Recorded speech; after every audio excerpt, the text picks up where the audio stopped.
Well, here we are in the Bugbook Historical Microcomputer Museum, which we have here in Floyd, Virginia, in the Village Green. We have lots of very early microcomputers and a wonderful display of them. And some of the things we have are the Mark 8.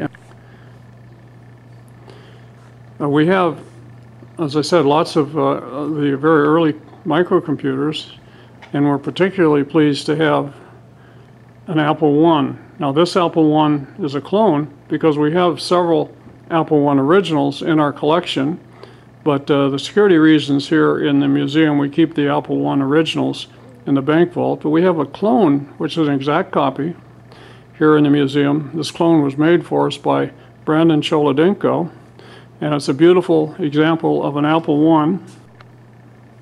Yeah, here's Nate Cleveland. He's one of our assistant curators here in the museum. And Nate has been giving tours here at the museum. And Nate, what sort of reaction have you gotten from the folks that sort of understand the history of microcomputers with our Apple I clone display here? Well, the people who really enjoy this stuff and have a passion for it are very, very excited about it because it's very hard to see a real one of these, and they've likely read tons about it, so being able to see something that looks exactly like it is very, very exciting for them. Oh, that's great. Let's take a closer look at what Brandon furnished. He did a marvelous job of furnishing a number of things for our display here at the Bugbook Historical Microcomputer Museum. Well, here's the pedestal where we display the clone of the Apple I made by Brandon Cholodenko, who built this beautiful clone for us. It's operational, even though we haven't actually had the opportunity to get it running yet, but has a power supply with it, or the transformers that go with the power supply that's on the board, and a keyboard that's very similar to the ones that Wozniak and Jobs used with those first Apple I's.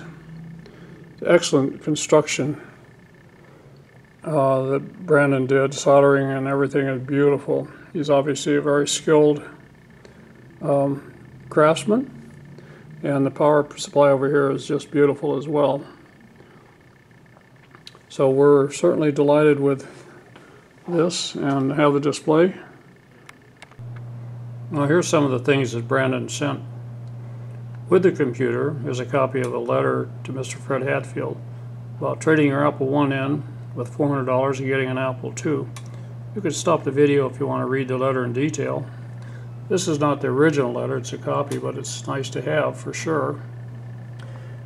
It's in a couple of really nice photos of the Apple I and Steve Jobs on the right, Steve Wozniak on the left.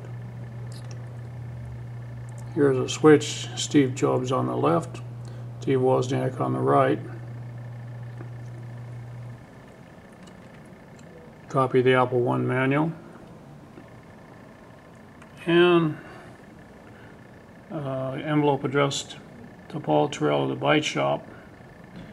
There's a Apple I brochure in this envelope. So these are some of the things that Brandon sent. Made this a very nice display. Are they excited about this display? I would say they're very excited. The people who understand old computers and are interested in them think that it's incredible that we have something that looks exactly like the original, and they've likely read so much about the original and now they can just see it in person, or at least something that looks just like it.